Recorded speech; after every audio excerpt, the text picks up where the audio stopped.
Alrighty guys, we got a lot of JRPGs to cover, so I'm gonna make this intro as quick as I can. This is a list of JRPGs most likely to release in 2023. I'm not perfect, so I'm sure I missed 5 or 10 or 20 JRPGs. Hell, I'm sure as soon as this video goes live, a new JRPG will be announced to be released. Tell me all about it down in the comments. I tried to keep this list as close to new JRPGs as possible, keeping the re-releases to a minimum. Also, I'm sure most of these JRPGs are coming to modern platforms, but you can do your Google search to figure out which one, or maybe someone will be nice in the comments. If you enjoyed this video, be sure to hit that like button and let's get started.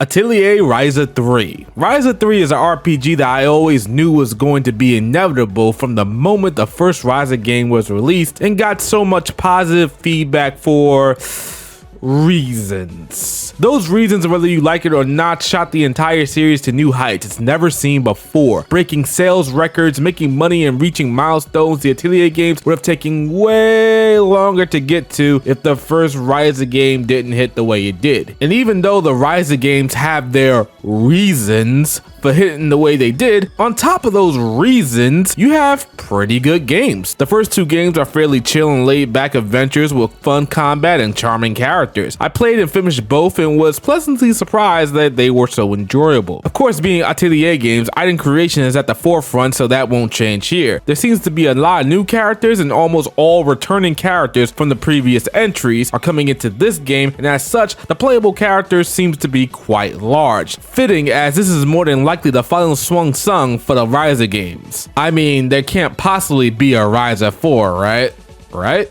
One Piece Odyssey. A One Piece RPG is something I've always wanted to see, and this one seems to be the game that will answer my calls. I had a chance to play this one at New York Comic Con, and it was pretty nice. I liked the presentation. The graphics on a 4K TV was a treat for the eyes. Seeing my favorite pirate crew in a turn-based RPG with all their familiar skills and forms was a lot of fun. Coming from some Dragon Quest developers, this one might be better than average. I do feel the game was pretty basic and bare bones, and I feel this won't really change for the full game, but who knows, maybe I could be wrong and it's going to be full of meaningful content and features that will make it stand out as the anime RPG. Or at least it will be better than the fairy tale RPG that we got. Fire Emblem Engage. It's gotten to a point with mainline Fire Emblem games for me where it's just like, give me the game. I don't need to see anything more, no more trailers, images, screenshots, what's new, whatever have you. Just give me the game. I need my tactical Fire Emblem fix. And while I'm at that point, I did see the debut trailer and what this game has to offer from its surface level. It looks great. I love the art style in this game over Fire Emblem Three Houses. I have to come clean here, a little bit of a side rant. I thought the art style and character design in Three Houses borderline on boring for me, but it was still good enough for me not to really notice or say anything about it. With Engage, it seems to be quite the opposite. Now, when it comes to the design of the male and female protagonists, I must admit it's a bit mush, and if you ask me, pick one damn color, or have red be the primary color with the tips being blue, or have blue be the highlights and vice versa. But it's not really that big of a deal. Now, one of the game's standout features is that you will have Fire Emblem characters from previous games implemented into the game's story and combat system. This should have been more of a big deal for me, but since I only started Fire Emblem with Awakening, I really haven't played any other older Fire Emblem games, so it doesn't really impact me too much. I mean, does it count that I know them from Fire Emblem Heroes, the mobile game?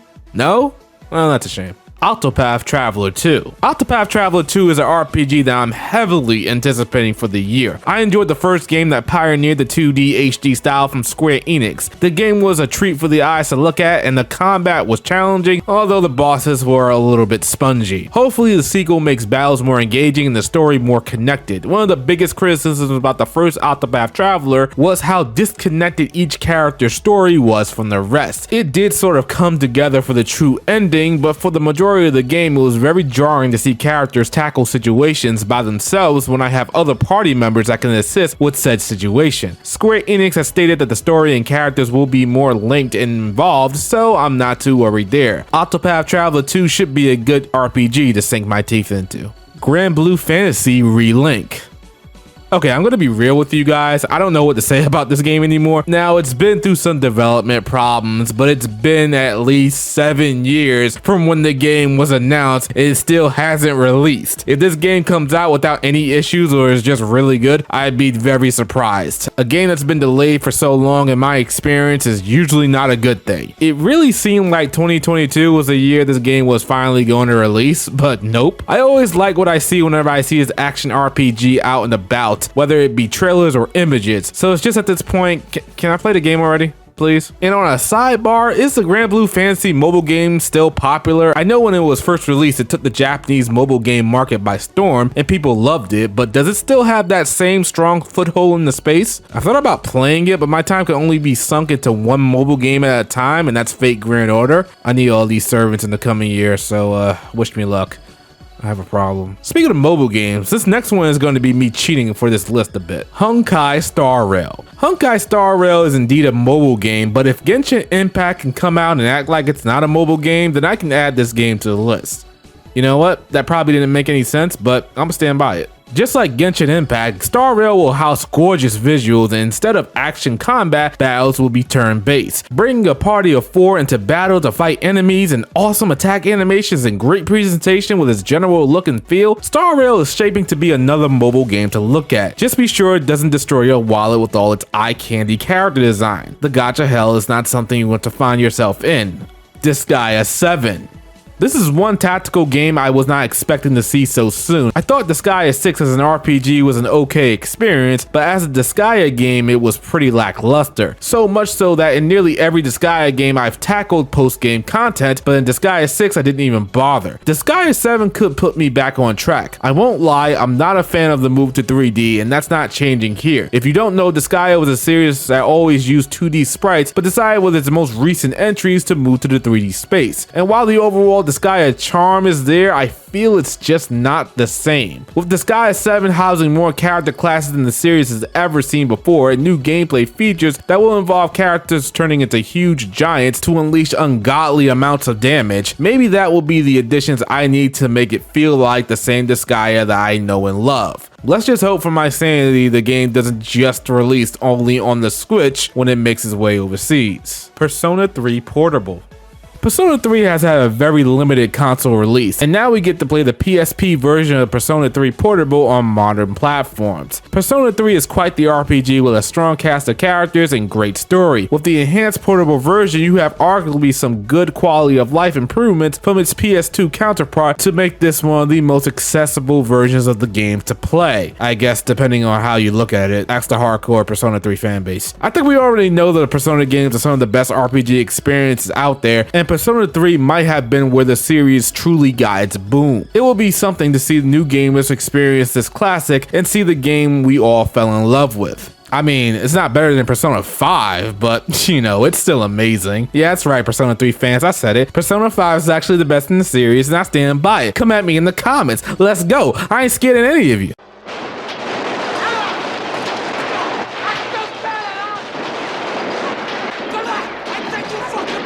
Final Fantasy 16. A game in a series I have been wary about with its past few entries. But Final Fantasy since nearly the beginning has always tried to change up the formula from what we know to be an RPG. But Final Fantasy 16, that long-time tradition, isn't really going to be broken. We can always expect Final Fantasy to deliver the best graphics the genre could ever hope to see. And now along with high-octane action that might be on par with the latest Devil May Cry, leading into something that might be more action game than action RPG, if there's a difference. Summons will be the focal point of this game from a narrative standpoint, and the summons in Final Fantasy games have always been a sight to behold. I don't know, it's a Final Fantasy game and I should be more hyped for it, but I'm just not. Call me crazy and I'm sorry for not being more hyped, but I'm more excited for a Fire Emblem or Legend of Heroes game than I am for one of the RPGs that might have put the entire genre on the map. I don't know, maybe that means Final Fantasy has changed or I've changed. Advance Wars 1 and 2 Boot Camp. Now I don't know if these games are releasing in 2023, but it would seem crazy for them to delay the game for another year given the events happening around the world. I've always been a fan of the advanced war games, and let me tell you, there are some special tactical RPGs that I thought was always going to stay in the generations of past. So it's nice to see with these remakes that it's coming back. Being completely revamped with a new art style and graphics, Advanced Wars looks to be better than ever before. And as always with any tactical game, you can sign me up really quick.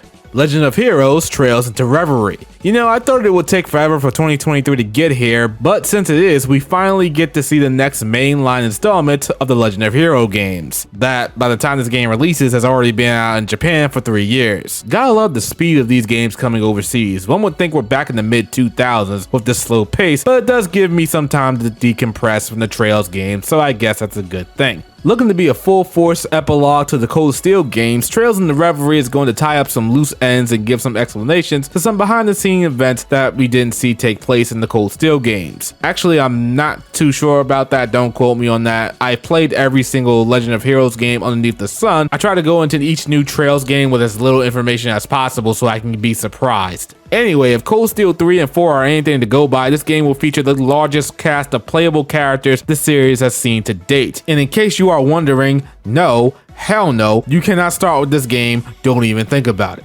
Legend of Heroes Trails to Azure.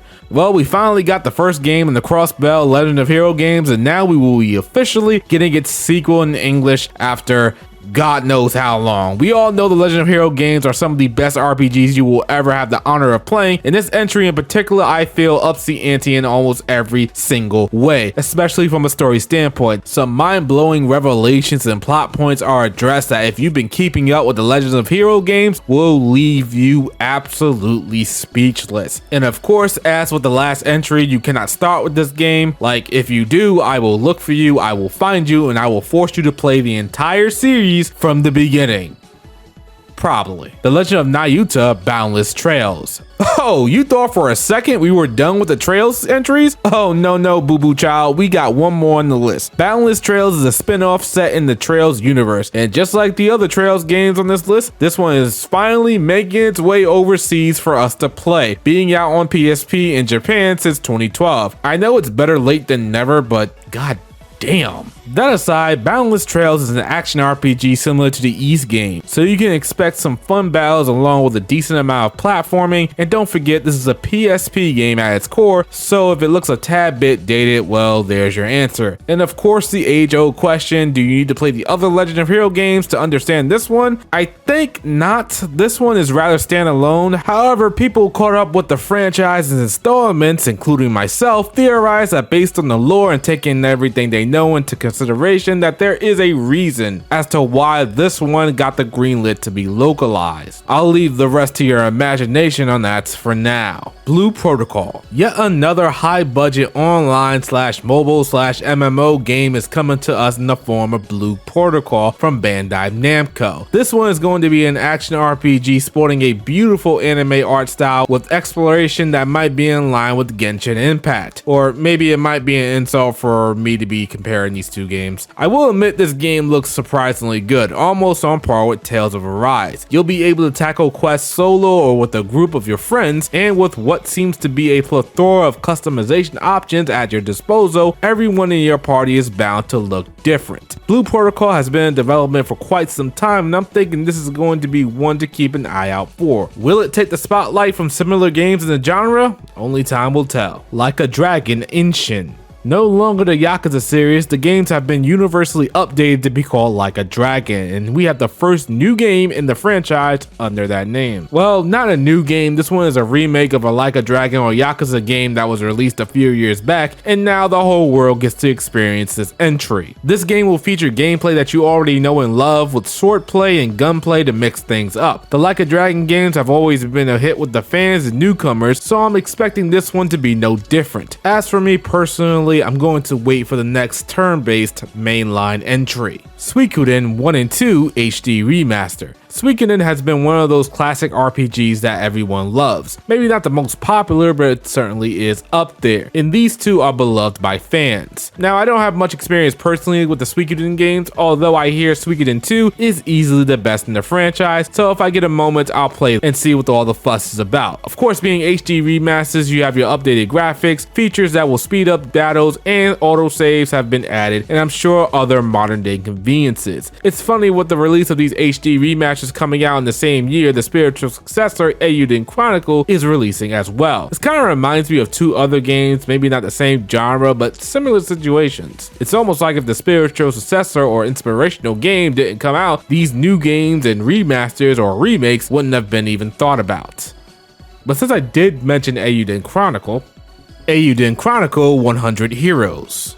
I remember when this game was announced and everybody was just so happy. The spiritual successor to Suikoden with nearly all the former developers at the helm. And this was something that the RPG fan base has been craving for. So much so that the game smashed its Kickstarter goals in record time. Even gave us a side game, Eiyuden Chronicles Rising, to tide us over until the release of this main game. Seemed like it was going to take forever for this game to release, but 2023 is right here, and I for one can't wait to see what all the fuss is about.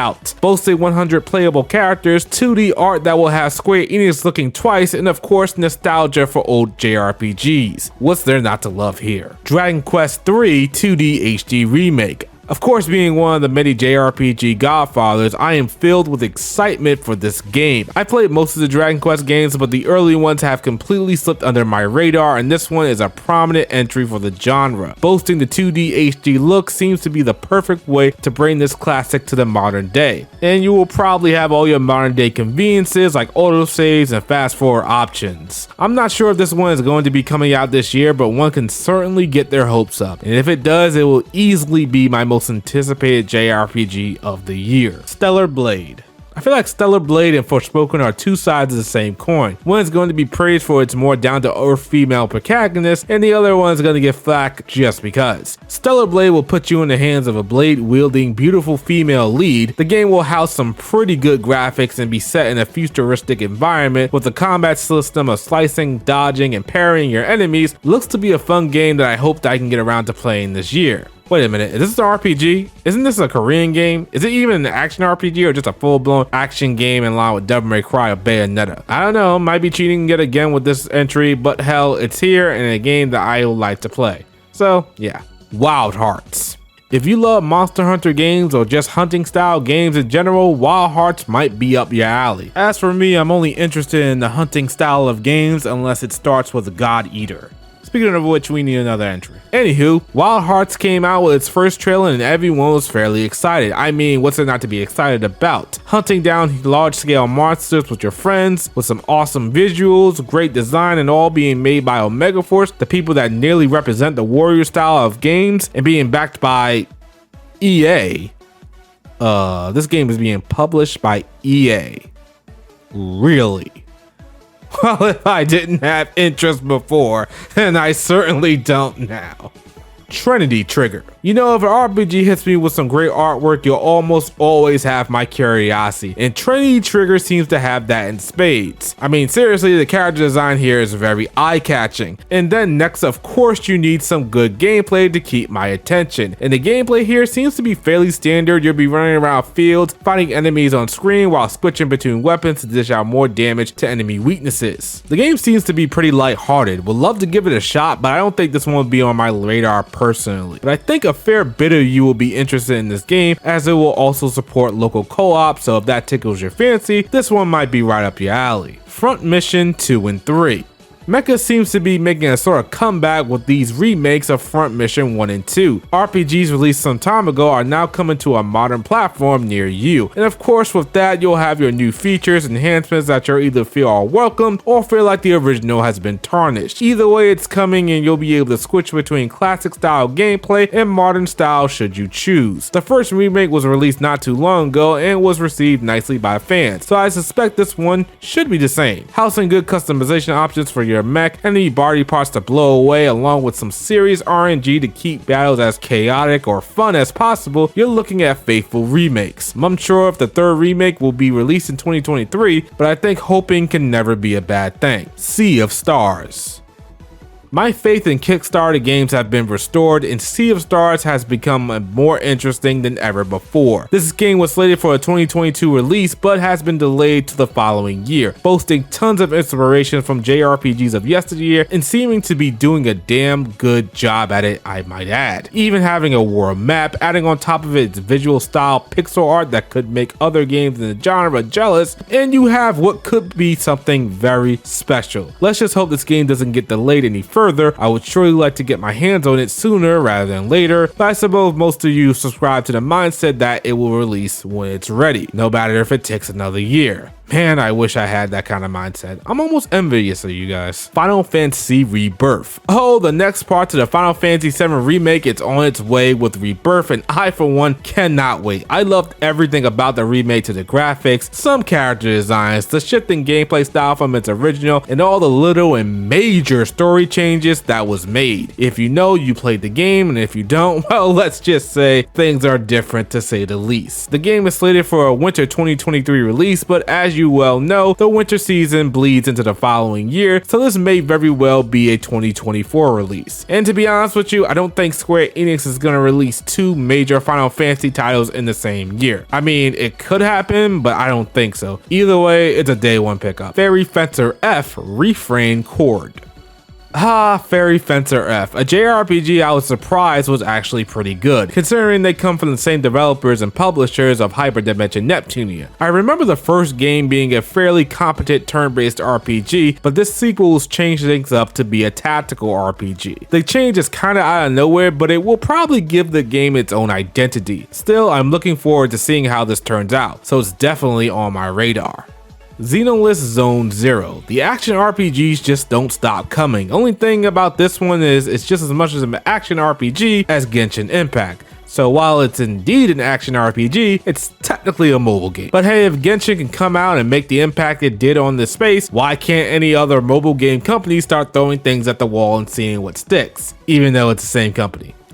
You get what I mean. You got your gorgeous anime aesthetic, colorful characters, and the animation seems to be top notch. This is definitely a game I'll be playing, but will it be a game I stick with remains to be seen. Neptunia Sisters vs. Sisters. As you all know, there are certain guarantees in this world. Life, death, taxes, and another goddamn Neptunia game. Seriously, I can't believe these games are still going on. I mean, I was a fan of them way back in the day. Wait a sec, can I say way back in the day like that?